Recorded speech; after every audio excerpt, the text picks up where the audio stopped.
the Association of Certified Fraud Examiners. Together, reducing fraud worldwide. Let me give you some of the reasons or some of the examples of why I have seen audits fail to find fraud.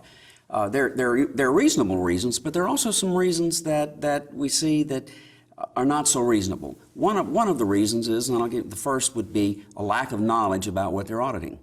They can tick and tie, but they have no clue if things should be as they are. They're buying something. All right, we've got a requisition, we've got a purchase order, we've got a receiving report, we have an invoice, and we got a check, and it all matches. But do you even have a clue as to whether or not they should have bought it? Personally, I'm a firm believer you should have a little knowledge about the industry you're auditing, or all you're doing is ticking and tying, or at least someone on that audit team have some experience to know if they're spending $1 million a year on horse feed, do they own a horse? I mean, that's simplistic, but that's exactly what I'm trying to say. Do you understand enough about the business to know they should be buying this?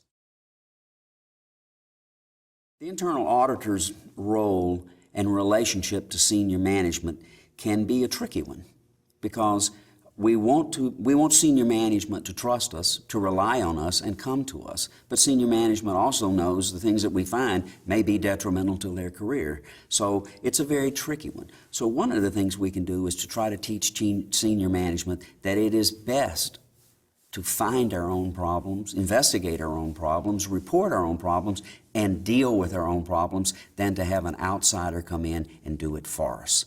That is much better. You see, if we do that and the external auditors come in or the regulators come in, it's all news. Oh yeah, we found that, we dealt with it here. And they see we've already dealt with it. That's the best way. It's history. Yeah, we've already found that. Here it is, let me tell you about it. And we dealt with it appropriately. Fraud risk assessments can be very valuable in finding fraud. Because the first thing you do in a fraud risk assessment is we're going to step back and find out what assets are vulnerable. What things are vulnerable? If you don't know what's vulnerable, then you may not know where to look. But you figure out what's vulnerable. What assets do we have that have value, that are important, that are vulnerable, that someone might want, someone might take, someone might steal.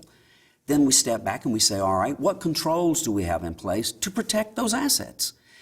And we say, here's the controls. Are they adequate? Are they working? Sometimes you'll find that a control was put in place 3 years ago. And then you look at it and we've changed processes. Well, now that control isn't a control anymore. It's nothing more than a process. It's not really a control. So we're looking at what's valuable, what are we doing to protect it? And once we've made those assessments, we can say, well, here are the very valuable things we have. Here are our risky assets, the assets that people might want. And we've identified which ones don't have adequate controls. And as part of that process, we say, we need to take a look at these particular assets and what's going on with them. So it can direct us to areas where we have weak spots in order to focus our work.